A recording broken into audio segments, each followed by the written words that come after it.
राधा बस रोए चली जा रही थी। उसके आंसू रुकने का नाम नहीं ले रहे थे। वो अपनी माँ से बार बार एक ही बात कह रही थी, मुझे बदनाम कर उसे क्या मिला। सिर्फ उसे डाइवोर्स तलाक आसानी से मिल जाए, उसने मेरा नाम गैर मर्दों के साथ जोड़ दिया। मेरी जिंदगी नरक बना दी।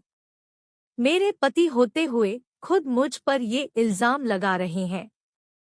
ये वही इंसान है जो कल तक मेरे लिए सब कुछ करने को तैयार थे, दिन को रात कहने को तैयार थे।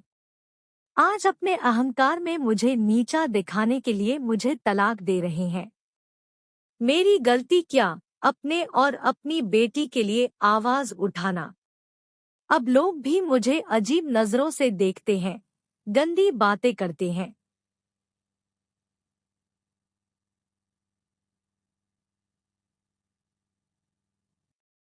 रास्ते पर चलना मुश्किल हो गया है।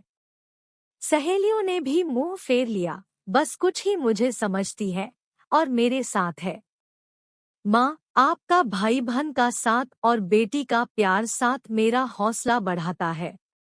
मैंने भी फैसला कर लिया है, मैं लोगों के तानों से, बदनामी से डरूंगी ना ही झुकूंगी ना रुकूंगी।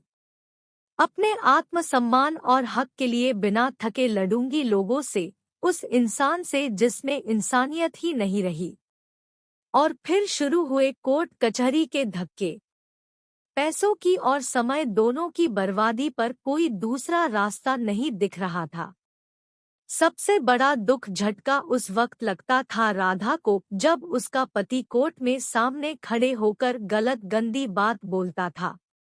वो बहुत मायूस हो जाती थी, कभी कभी सब कुछ छोड़कर कहीं दूर भाग जाना चाहती थी। पर उसका अंतर्मन उसे झकझोर देता, तुम ऐसे पीछे नहीं हट सकती, तुम चुप नहीं रह सकती। और राधा फिर हिम्मत कर खड़ी हो जाती अपनी बेटी के हक के लिए। सोचती मैं मजबूत बनूंगी तभी बेटी को मजबूत बना पाऊंगी। जैसे जैसे कोर्ट में केस आगे बढ़ रहा था, राधा का आत्मविश्वास भी बढ़ता जा रहा था। राधा बेझिझक अपना काम करने लगी थी। उसे महसूस होने लगा था लोगों के सामने एक अच्छी शादीशुदा जिंदगी का दिखावा करना बहुत गलत था। अगर उसने कुछ लोगों को भी सही बात बताई होती, अपनी परेशानियां बताई होती, तो आज ये दिन ना देखना पड़ता। लोग उसकी मुश्किलों को समझते। खैर, जो होना था हो गया सोचकर राधा ने ठंडी सांस ली। अब वो खुलकर जिएगी अपनी जिंदगी। उधर राधा के पति को भी एहसास हो गया था, उसने राधा पर झूठे इल्जाम लगा मुसीबत मोल ले ली है। उसने तो सोचा था राधा जैसी समाज में एक अच्छी जिंदगी जीने का दिखावा करने वाली औरत मुंह बंद कर चुपचाप घर में बैठ जाएगी। पर हुआ सब कुछ उल्टा। राधा ने तो घरेलू हिंसा की सच्चाई सबके सामने लाकर रख दी थी। कुछ सबूत भी जुटा लिए थे राधा ने। वो अब अपनी बेटी के साथ जीना सीख गई थी। उसके घरवाले भी पूरा साथ देते थे उसका। तभी एक दिन दरवाजे की घंटी बजी। राधा ने भी सोचा कौन हो सकता है इस वक्त। जब देखा तो वो अचंभित रह गई, दरवाजे पर उसका पति खड़ा था। उसने राधा से पूछा, अंदर आ जाओ। राधा ने कुछ सोच हाँ बोल उसे अंदर आने दिया और पूछा, अब क्यों आए हो? वो बोला, मुझे माफ कर दो, मुझसे गलती हो गई और घर वापस चलो। मैं तुम्हारे और अपनी बेटी के बिना नहीं रह सकता। अचानक आए इस बदलाव से राधा सोच में पड़ गई थी। वो कुछ समझ नहीं पा रही थी। पर उसका पति केस वापस ले, साथ में सुखी जीवन बिताने की बात कर रहा था। उसने राधा से कहा, चाहो तो थोड़ा सोचकर जवाब देना।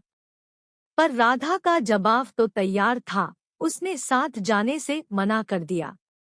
और बेटी ने भी बोल दिया, मैं मम्मी के साथ ही रहूंगी।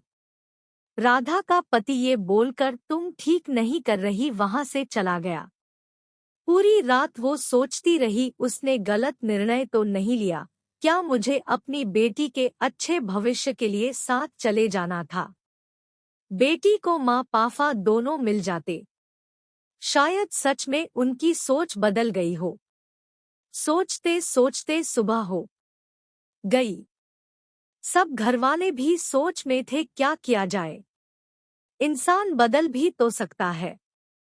पर सबने समझदारी दिखा कुछ दिन इंतजार करने का सोचा, तभी केस की तारीख भी आ गई। राधा ने सोचा था आज के पति के व्यवहार से पक्का निर्णय ले लेगी। और जो हुआ सोच से बाहर था, पति का वही रूप पाया। राधा आज भी अपनी बेटी के लिए लड़ रही है। बस एक बात सोचती है, उस दिन उसका पति बदला रूप ले घर क्यों आया था? क्या साथ जाना सही था? या अपने हक अपने आत्मसम्मान के लिए लड़ना?